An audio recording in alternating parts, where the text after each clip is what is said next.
Corporal Rennick, if you take one more step off this ship, I will personally launch you into a sun, barked Lieutenant Grady through the comm, his voice as dry as dehydrated military rations. Jack Rennick, halfway down the loading ramp of the evac shuttle, glanced back over his shoulder. With respect, sir, which sun? Virelia 5 has 3. I'd like to at least get a tan. Corporal! Sorry, losing signal, Jack yelled, slapping the side of his helmet, even though comms were fully operational. He sprinted into the dense violet mist of the jungle, the metallic clunk of his boots muffled by squelching mud, and the faint, unsettling scritch of something distinctly unfriendly nearby. He didn't have a plan. That was typical.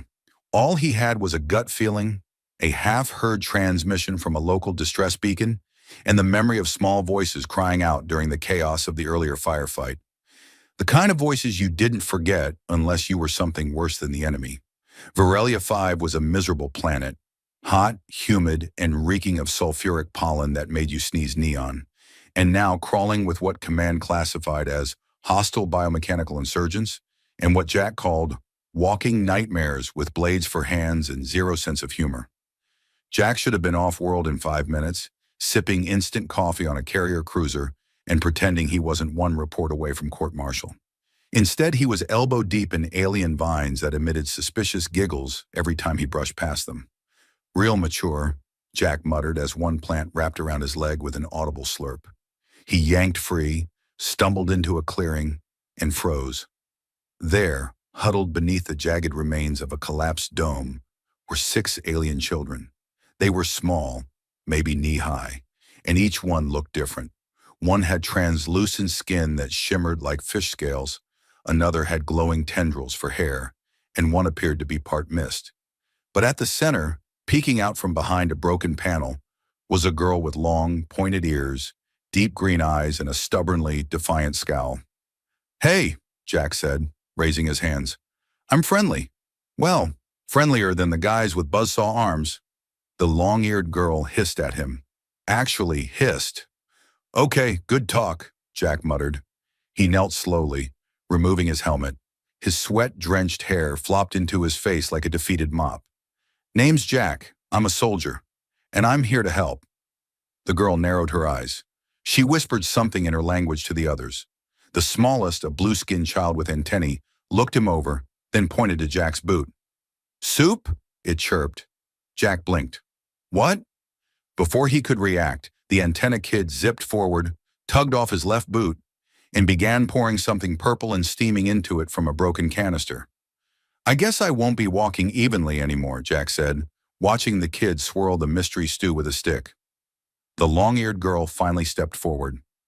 "You're not like the others." "Thanks, I moisturize." "You're stupid," Jack shrugged. "That too." She hesitated, then extended a hand. "I'm Scree." "Nice to meet you, Scree. Now let's get out of here before something with more teeth than brain finds us." He helped each child out from the rubble. His legs screamed in protest. Shrapnel from earlier still lodged near his calf, burning like acid, but he gritted his teeth. Pain was part of the job. Terrifying alien children using his boot as a soup bowl? That was new. The nearest exit point was 30 clicks west, through enemy-occupied jungle and terrain, marked untraversable in the official maps. Perfect. Jack activated a low-level cloak field, which immediately flickered, sparked, and fizzled out. "Right. Forgot I used that to cook noodles last week." Scree raised an eyebrow. "You're our protector?" "Unfortunately, yes." He set out with the kids in tow, keeping low, scanning for movement. One child rode on his back. Another kept trying to eat his remaining boot. Scree walked beside him in silence, occasionally glancing up at him with unreadable eyes. "So," Jack said after a long while, "any of you know how to hot-wire a star cruiser?" The mist child burped softly, emitting a puff of confetti. "I'll take that as a maybe." An hour into the trek, the jungle came alive with sound. Chittering, mechanical clicks, and the distant shriek of something very annoyed. Jack pushed the kids behind a glowing fungus cluster and peered out. 2 enemy drones zipped overhead, scanning. Jack pulled a small mirror from his belt, angled it upward, and bounced sunlight straight into one drone's eye. It spun out of control, crashed into the second, and both exploded in a shower of sparks. The children gasped. Jack turned and bowed. "And for my next trick, I'll make your fear disappear." Scree blinked. "You are very strange." "Thank you." They moved again, deeper into the jungle. Jack used a defunct med drone as a sled, dragged the tired kids one by one across a sludge river, and made up songs about radioactive frogs to keep their spirits up. By nightfall, they reached the remains of an old mining station, half collapsed, crawling with moss, and abandoned. Jack kicked the door open and cleared the interior with a pulse pistol and a loud impression of a very angry moose. "Coast is clear." They huddled in the dark, exhausted. Jack rigged up a solar blanket, handed out rations, and tried to keep the fire from turning green. Scree sat beside him. "Why did you come back?" He looked at her. "Because the moment I heard you scream, I knew someone had to care." But he just said, "Because I'm stubborn, and I didn't want to get court-martialed for disobeying orders without at least accomplishing something stupid." Scree nodded. "You're stupid," Jack smiled. "Yeah, but I'm your kind of stupid." She leaned against his shoulder, her long ears twitching once before going still. Outside, the jungle whispered, and inside, Jack finally closed his eyes, just for a minute, wondering how in the galaxy this was only day one. Jack woke up with something warm on his chest, and the distinct feeling he was being judged. Blinking sleep from his eyes, he looked down to find Scree asleep against him, ears twitching slightly. At least 5 of the 6 alien kids were piled on him like a very uncoordinated dog pile. The 6th, the mist child, hovered over his head like a confused ghost. "Morning," he muttered. The mist child burped a bubble into his hair. Jack sat up slowly, careful not to disturb the small pile of children using him as a space heater. His leg throbbed, shrapnel still embedded, swollen. The emergency med patch he slapped on it yesterday had begun flashing red, which was either a warning or just a very unhelpful light show. "Okay," he whispered to himself. "Plan for today.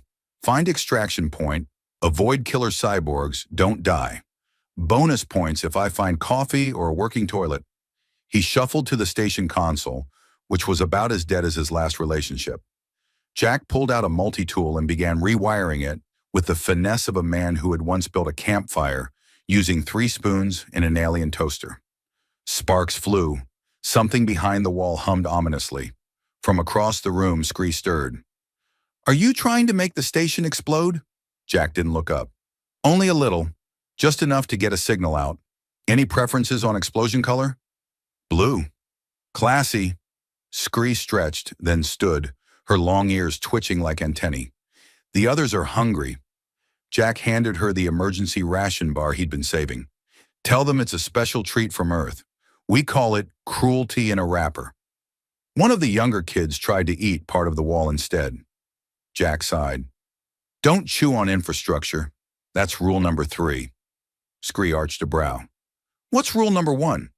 "Never trust a goat on a spaceship." "Goats?" "Long story. Lots of screaming." The console buzzed. Jack grinned. "Ha! We have power." The screen flickered on, scrolling through basic diagnostics, most of which declared the station critically broken in 36 different languages, including one that looked suspiciously like emoji. He managed to patch into the long-range beacon. The interface was clunky, possibly last updated during the pre-quantum era, but it accepted his emergency override code after he threatened it with a screwdriver. He keyed in a distress ping, attached an encrypted log, and added a very polite message that translated loosely to, "Help me, I'm with kids, and one of them keeps eating my stuff." "Signal sent," he said, triumphant. Then the console sparked and caught fire. Jack beat it with his jacket. "Okay, that's fine. One-time use electronics. It's a feature." Outside, the jungle stirred. Scree glanced at the cracked viewport. "They're coming." Jack grabbed his pulse rifle and peered out. 2 biomechanical scouts hovered just outside the perimeter, sleek winged things with more red eyes than a hangover convention. "Well, kids," Jack said, ducking back down, "time to test your acting skills." They stared at him. "I need you to look really pathetic and make loud wailing noises. Bonus if you sob." Scree crossed her arms. "We're not helpless." "No, But I am outnumbered and down one functional leg. Please trust me. If this works, we all live. If not, I'll become a trendy decoration for cyborgs who love human skulls." Moments later, the drones burst into the station, hovering through the cracked door, scanning for threats. The kids were slumped on the floor, making high-pitched, discordant sobbing sounds that could shatter glass. Jack, meanwhile, was wrapped in a heat blanket, groaning like a soap opera character. "They've taken everything. My boot, my dignity, my snack stash." One of the drones paused in front of him, lens rotating. Jack coughed dramatically and whispered, "Tell my ex, she still owes me money." The drones beeped, scanned again. Apparently satisfied that this was too pitiful a scene to be any kind of threat, they floated back out without a shot. Jack sat up. "Whew. And that, kids, is how you weaponize pathetic." Scree stared at him. "You're strange." "Correction. I'm effective. Also maybe dying of jungle fever. We'll see." That night, Jack distributed what little food remained, using a cracked lunch tray as a makeshift table. They all sat in a circle. One kid asked if the tray was edible. Jack told him only if he liked chewing on disappointment. As the others dozed off, Jack sat with Scree at the edge of the room, watching the flickering remains of their fire. "Why'd you come back for us?" she asked quietly. Jack shrugged. "Didn't think. Just did. Sometimes it's like that. You hear a cry, and your legs move before your brain does." Scree leaned her chin on her knees. "I thought humans were selfish." "We are," Jack said, "but some of us are just bad at it." Silence fell between them, comfortable this time. "Tomorrow we move," Jack said finally. "Extraction's still 2 days out. If we don't get closer, they'll never find us in the canopy." Scree nodded, eyes sharp. He looked over at the mist child, who was trying to phase through the wall again. "Also, someone needs to explain to Foggy over there that walls are friends, not food." "I'll tell him." "Thanks. You're a good kid, Scree." She tilted her head. "You're a weird adult, Jack." "Fair trade." He leaned back and winced. His side still ached, leg worse. But they were alive. They had a plan. And for the first time since landing on this burning jungle nightmare of a planet, Jack didn't feel like a total disaster. Then one of the kids tried to eat the signal transmitter. "Nope. Bad child. That's not a snack." Tomorrow could wait. Tonight was for surviving, and possibly, just barely, laughing while doing it. Jack was almost certain that the plant he just stepped on screamed. "Yup," he muttered. "That's a new one. Screaming vegetation. Can't wait to report that to command." Behind him, the line of alien children stumbled forward through thick vines, phosphorescent fog, and a suspicious amount of goop. Scree led the group with the poise of a tiny, irritated general. Jack limped along behind them like a war-weary backpacker who had forgotten how his knees worked. "How much farther?" asked Scree, stepping over a puddle that was actively trying to slap her foot. Jack squinted at the holographic map projected from his cracked datapad. The display flickered and then showed a cartoon walrus wearing a crown. "Okay," he said, smacking it. "That was not helpful." The map finally righted itself. 3 clicks, he muttered. "That's about 17 years in swamp miles." "What are swamp miles?" Scree asked. "They're like regular miles, but wetter and full of personal regret." As they trudged on, something rustled in the trees. Jack raised his rifle instinctively, but it was just one of the younger kids chasing a glowing, butterfly-like creature. The creature turned around, bared tiny fangs, and hissed fire. "Don't touch the wildlife," Jack shouted. "They are all trying to kill us, even the cute ones, especially the cute ones." After half an hour of more swamp, they reached the clearing where Jack hoped, the old colonial comms beacon was still standing. It wasn't. Instead, what they found was a goat. Or at least it looked like a goat. If goats had glowing red eyes, jet black fur, and laser cannons mounted on their horns. Jack lowered his weapon slowly. "Okay, that's new." The goat bleated. A boulder exploded next to them. Jack yelped and tackled Scree out of the way. "Down! It's a death goat!" "It's guarding the beacon," Scree hissed. "Why is it guarding the beacon?" "Because the universe hates me personally." They crawled behind a mossy log as the laser goat paced in front of the rusted old tower. Its hooves made mechanical clinks. Its horns pulsed with unstable energy. It was, Jack admitted internally, the most terrifying barnyard animal he had ever seen. "We need a distraction," Jack whispered. "Something flashy and suicidal." Scree looked at him. "No, not me. I already did my stupid thing for the week." She grinned. "Foggy could do it." They both turned to look at the mist child, who was floating in circles above the group, humming to himself and occasionally dissolving into fog out of boredom. Jack sighed. "Yeah, okay, that might work." A few minutes later, the plan was in motion. Foggy, after being bribed with a candy wrapper and a shiny rock, began phase-shifting around the goat, blowing raspberries and whispering random phrases in bad Galactic Basic. The goat was confused. It bleated. Foggy farted mist into its face. The goat screamed and fired both cannons at once, obliterating a tree. "Now!" Jack sprinted across the clearing, reaching the beacon console as another laser blast vaporized the ground behind him. He ducked, yanked open the panel, and slammed in his custom interface. The beacon lit up with a cheerful, "Welcome back, Jack," message and a chime that sounded suspiciously like elevator music. "I swear if you reboot to Windows 9000 right now, I'll throw you into orbit," Jack muttered as the interface loaded. He activated the emergency flare protocol, typed in the extraction code, and pinged the last known coordinates of an allied ship. The system chirped.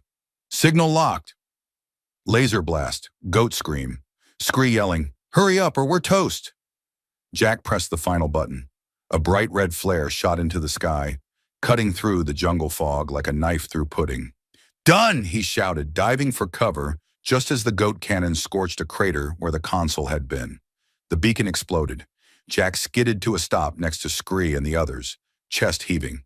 "Well," he panted, "the good news is they'll know where we are." "And the bad news?" Scree asked. He pointed behind her.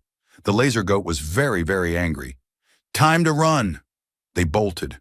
The children screamed in delight, thinking it was a game. The goat chased them, hooves thundering, lasers charging. "No, this is not tag," Jack yelled. "This is survival. Different game." After 10 chaotic minutes of sliding through mud, dodging root traps and ducking laser beams, they stumbled into a ravine and dove into the shallow stream at the bottom. The goat reached the edge, glared down, and let out one final disapproving bleat before turning and wandering away, its job apparently done. They lay there soaked and panting. Scree rolled over, coughing. "That was, not the worst day I've had." "Same," Jack said, wiping mud off his face. "Third worst, maybe." Foggy phased down beside them, giggling. "Did he just enjoy that?" Scree asked. "Unfortunately, yes. He thrives on chaos." The children splashed and laughed, ignoring their near-death experience. Jack looked at the sky. The flare still hovered high, pulsing. "If that ship doesn't see us now," he muttered, "I swear I'm turning space Amish." Scree tilted her head. "What's Amish?" "No ships, no tech, no goats. Definitely no goats." They rested for the night under the roots of a massive tree, safe for the moment. Jack cleaned his rifle, mumbled about how he used to have a desk job, and rationed out the last food pellet, which the kids all unanimously agreed tasted like old socks. He didn't tell them it was actually made from recycled algae and nostalgia. But even with the laser goats, exploding consoles, and angry wildlife, something felt right. Like maybe, just maybe, they were going to make it. They didn't hear the ship until it was almost on top of them.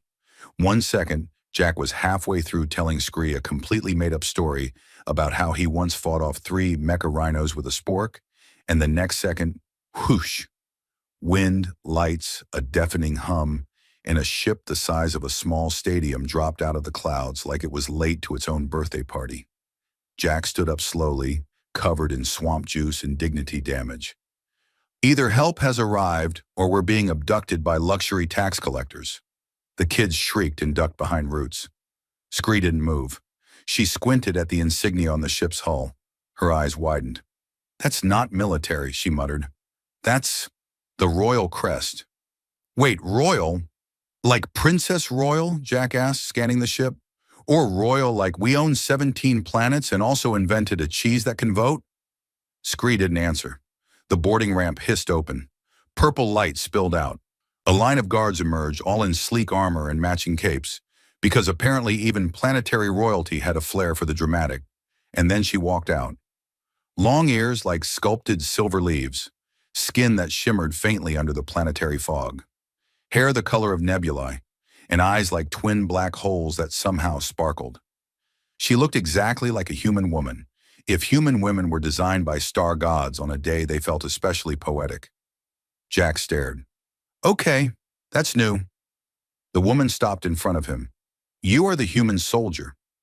Guilty, also muddy, and possibly concussed. I'm High Regent Ereves of the House Vena. These children are my people. Jack blinked. Oh. Ereves turned to Scree, knelt down and placed her hands on the child's shoulders. You are safe. I feared the worst. Scree hugged her without hesitation. Jack scratched the back of his head. So, I guess you're here for them. She stood and faced him again. I'm here because of you. Jack looked behind himself. Me? No, no, no. You must be looking for the other heroic human in the swamp with an attitude problem and a limp. You defied your own chain of command, she said. You protected our young, and you lit a beacon that had been dead for 20 years using, according to the records, a spoon, a fog creature, and an insult to a goat. That's, mostly accurate. She smiled, which made Jack feel like he'd accidentally agreed to a legally binding marriage proposal. You will come with us. Jack raised a brow. Is that a royal order or an awkwardly phrased pickup line? Both. The ramp descended farther. The kids started boarding, still wide-eyed. Foggy phased in and out like he was auditioning for a haunted amusement park. As Jack stepped onto the ramp, he paused. What exactly happens after this? Ereves tilted her head. There's a royal tribunal, a ceremonial feast, possibly an interstellar parade, and a debriefing. That last part sounded suspiciously like paperwork. You saved royal lives. There will be rewards. Jack chuckled. Unless the reward is a week of silence and an orthopedic pillow, I'm not sure I'm ready. The ship's interior was nothing like he expected. Smooth metallic halls pulsed with soft ambient light. There was a gentle scent of citrus and ionized air. Music played somewhere, something elegant and annoyingly calming.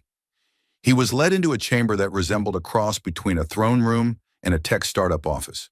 There were holograms and beanbags. A floating drone whizzed in front of him and beeped cheerfully. Welcome, human Jack.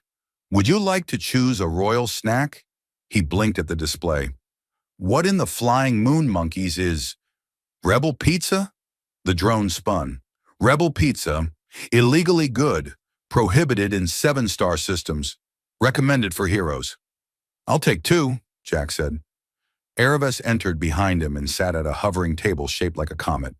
You're adapting quickly. I cope with trauma using humor and junk food. A pause. That's healthy, she said flatly. Yeah, my therapist disagrees. The Royal Council was assembled within the hour. A dozen tall, serious-looking people in robes that shimmered when they blinked. Jack was asked to recount everything. He did, leaving out the part where he cried under a tree for 10 minutes and talked to a rock he named Steve. One elder stood and announced, the tribunal recognizes this human's valor, and also his astonishingly bad tactical judgment. I accept both as compliments, Jack said. There was applause and confetti. A lot of confetti. The drone reappeared and offered him more Rebel Pizza. Ereves stood. There is one more matter. Everyone turned. This man is owed more than medals.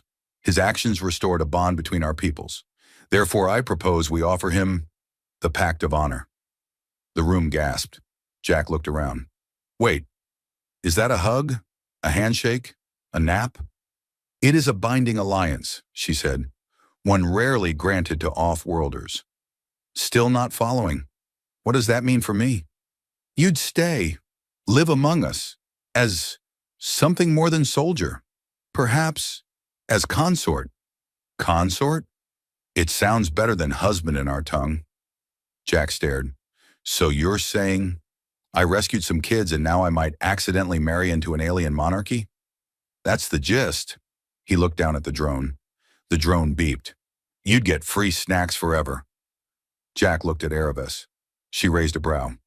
You can say no. I mean, there's a lot of political nuance I'm probably not grasping, and also this feels like something that should involve more flirting and less swamp. You smell like heroism, she said. And fungus. Jack scratched his chin. You had me at heroism.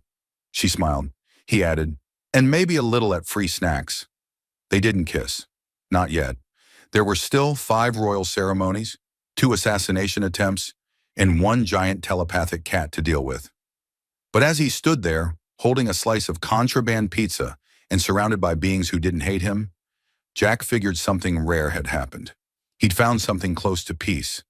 The day Jack was supposed to be crowned honorary guardian of the Celestial Accord, a title so long it didn't fit on most of his shirts, he woke up to an alarm shaped like a floating fish. It sang opera. Gah! Jack flailed, fell out of bed, and landed on the royal assistant bot, who beeped once and muttered in a very judgmental voice, dignity not detected. He rubbed his eyes, stared up at the gilded ceiling, and groaned. Why did I agree to become royalty? I was perfectly happy eating dirt-flavored protein bars and running from laser goats. The assistant bot floated above him, projecting his schedule in bright red letters. 9 a.m., ceremony rehearsal. 10 a.m., diplomats meet and greet. 10:45 a.m., don't trip in front of the Senate again. 11 a.m., emotional processing with therapist drone. He sighed. Do I at least get coffee? The bot spun. You get royal brew, made from beans grown in zero gravity and crushed under the weight of interstellar regret. Jack stared. That sounds deliciously dark. Bring it on. By mid-morning, he was standing in front of 1,000 dignitaries, wearing ceremonial armor that sparkled, squeaked, and occasionally tried to tighten around his chest whenever he said something sarcastic, which was often. Don't make me say the oath, he whispered to Erebus beside him. I've already memorized 14 vowels that don't exist in English. Erebus smirked. You'll do fine. Just don't sneeze during the blessing. Last time it started a holy war. Jack took a deep breath. The alien children he had rescued sat in the front row, beaming. Foggy was floating above the crowd, wearing a crown made of pudding. Scree held a sign that said, Go Jack, go, or whatever your royal name is now. He stepped forward. I, Jack Conrad of Earth, he began, promise to uphold the honor of this wildly sparkly space monarchy, protect the innocent, and absolutely never let rogue goats install laser cannons on themselves again. A silence. Then laughter. Applause. The Supreme Elder, whose beard extended into another dimension, clapped him on the shoulder. Close enough. After the ceremony, during the celebration, Jack snuck away to the palace gardens, pulling off one of his shoulder pads with a grunt. Erebus followed him. Running already? She asked. Not running, just absorbing. Yesterday I was knee-deep in carnivorous mud, and now people want to name a battleship after me. She sat beside him. You didn't do it for a reward. Nope, I did it because nobody else would. You changed things. Jack shrugged. I think I mostly annoyed things until they changed. She smiled. Same difference. He looked out at the stars. So, what now? Am I really stuck here giving speeches and dodging formal dinners? Not stuck. You're free to choose. You earned that. He looked down at the armor beside him, then at his reflection in the fountain. Same crooked grin, same scar across his eyebrow. But something was different. Lighter. Okay, I choose a vacation. Somewhere without political tension or energy weapons. We have a moon spa. Perfect. Does it serve snacks? Rebel pizza. He nodded solemnly. I accept my fate. 2 days later, Jack was on the royal cruiser, wearing sunglasses made from actual stardust and sipping a fruity drink with a glowing umbrella. Scree was arguing with Foggy about which planet had the best gravity for bouncing, and the rest of the kids were safely enrolled in the Palace Academy. The ship AI popped up beside him. Sir, a message from your home planet just arrived. They want to know if you're still alive. Jack smirked. Tell them I'm adjusting. Also, the Galactic Council wants you to mediate a treaty next week between two species who communicate using interpretive dance. Jack sipped his drink. Tell them I charge extra for choreography. As the cruiser coasted past a swirling nebula shaped vaguely like a chicken, Jack closed his eyes. He hadn't asked to be a hero. He hadn't asked for a kingdom. But somewhere between the mud, the fire, and the ridiculous talking goats, he'd found something better. A reason to fight, people worth saving, and, for the first time in a long time, a place where he belonged. And honestly, that was one reward no one had expected.